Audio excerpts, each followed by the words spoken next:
এখনকার সমাজে যা হয়, একটু পড়াতে গেলেই দৌড়ে মারা ছুটে এসে বলে আমার ছেলেকে শাসন করার আপনি কে, আপনি কি ওর মা, তাহলে আপনি কেন শাসন করছেন। যেই যেরকম মানসিকতা নিয়ে মানুষের সঙ্গে ব্যবহার করবে, সেই জিনিসই একটা ভিডিওর মধ্যে আমি তুলে ধরছি। যদি দেখেন কথাগুলো সত্যি হয়, প্লিজ আপনারা কমেন্টে একটু জানাবেন। আমার ছেলেকে শাসন করার আপনি কে। যখন থেকে এই কথার প্রচলন শুরু হয়েছে এবং স্কুলে মাস্টারমশাইদের শাসন করার ক্ষমতা হারিয়ে গিয়েছে, ঠিক তখন থেকে সমাজে বেয়াদবের সংখ্যা বেড়ে গেছে। একদিন দেখবেন সেই ছেলেই আপনাকেই মানছে না। তাই সকল অভিভাবকদের উদ্দেশ্যে বলবো, মাস্টারমশাইদের শাসন না করে নিজের ছেলেটাকে শাসন করুন। মাস্টারমশাই বা ছাত্রছাত্রীদের শাসন করেন মানুষের মতো মানুষ করে তোলার জন্য, যাতে সেই ছাত্রছাত্রী সমাজের মুখ উজ্জ্বল করতে পারে এবং সে ভবিষ্যতে একজন সুনাগরিক হয়ে ওঠে। পড়তে হবে জোরে জোরে, এই ছিল আমার মা বাবার ইচ্ছা। নিজের পড়া নিজের কানে পৌঁছানো খুব জরুরি। এই রকম সব বাবা মা মনে করেন যে সব ঠিক আছে, সমস্যা অন্য জায়গায়। টানা 40 থেকে 45 মিনিট পড়ার পর যেই না একটু থামতাম, মনে মনে যেটা পড়তাম ঝালিয়ে নিতাম আর কি, কিন্তু চোখ দুটো চলে যেত বাইরের দিকে। ঠিক সেই সময় বাবা না হলে মা ঘরে ঢুকে দেখতো যে আমি না পড়ে বাইরের দিকে তাকিয়ে আছি আর কোথায় আছি।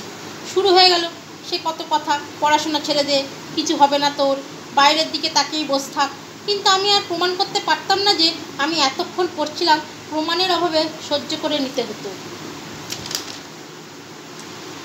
সত্যি তাই, এই জিনিসগুলো একদম সত্যি। যেই একটুখানি পড়ছি জোরে জোরে, কুমারপাড়ার গরুর গাড়ি বোঝাই করা কলসারি যেই জোরে জোরে পড়লাম, এবার হয়তো সেটাকেই মনে মনে বলছি হাট, রবীন্দ্রনাথ ঠাকুর, কুমারপাড়া।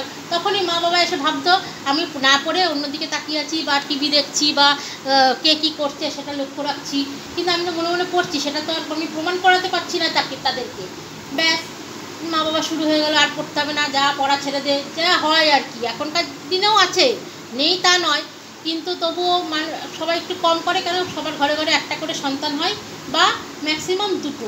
তাই জন্য এখন কেউ আর বাচ্চাদের সেইভাবে বকতে চায় না বা মারতে চায় না, বা স্টুডেন্টদের শিক্ষকদের বলেই দেয় যে আমার মেয়েকে মারবেন না, মেয়েকে ইয়ে করবেন না, যা হয় আর কি একটা ইয়েতে। সেই জন্য আগেকার দিনে মানুষরা যেরকম একটু তাও এইরকম বকাবকি করাতে বা ইয়ে করাতে আমরা মানুষ হয়েছি, এইভাবে মা বাবা নজর দেওয়াতে। এখনকার মা বাবারা হচ্ছে হলেই হলো, করলেই করলো, পাশ করলেই হলো, বকবেন না, মারবেন না, এই শাস্তি দেবেন না, এই হচ্ছে এখনকার মা বাবাদের ইয়ের জন্য আজকালকার মেয়েরা সব উচ্ছন্নে চলে যাচ্ছে। তারা পড়াশোনা তো ছাই হচ্ছে, পড়াশোনার নামে কলঙ্ক হচ্ছে। তাই ঠিক আছে, মানলাম না, এবার যদি মেয়ে ছেলে ভালো হবে সেটা আমরা সবাই আশা করি। এবার তার মধ্যেও দেখছি কোনো না কোনো ছেলে মেয়ে ইয়ে হচ্ছে। তাই বন্ধুরা, এবার কোনো সময় আপনারা, এইটাই আপনাদের কাছে অনুরোধ, যেই মাস্টার পড়ান বাড়িতে, টিউশনি রাখেন বা স্কুলে পড়াতে দেন ছেলে মেয়েকে, প্লিজ মাস্টারমশাইরা বা শিক্ষকরা যাই হোক না কেন, তারা বকছে মারছে তাদের তৈরি করার জন্য, তাদের মানুষ করার জন্য। তাদের কোনো দায়ী নেই যে তাদের মাস্টারমশাইরা বকবে বা আমরা ছাত্রছাত্রীদের বকবো, তাদের আমরা সন্তান হিসাবে মনে করি। কিন্তু যাতে মানুষটা, ছাত্রছাত্রীরা বা সে একটা মানুষের মতো মানুষ তৈরি হয়, সেটাই তো আমরা দেখবো। প্লিজ সেখানে কোনো আপনারা বাধা দেবেন না। আপনারা নিজেরা একটু ভালো সংযত হতে শিখুন, তাহলে ছেলেমেয়েরা ভালো মানুষ হবে। এটাই আপনাদের কাছে, সবার কাছে আমার অনুরোধ। ধন্যবাদ, সবাই ভালো থাকবেন, সুস্থ থাকবেন।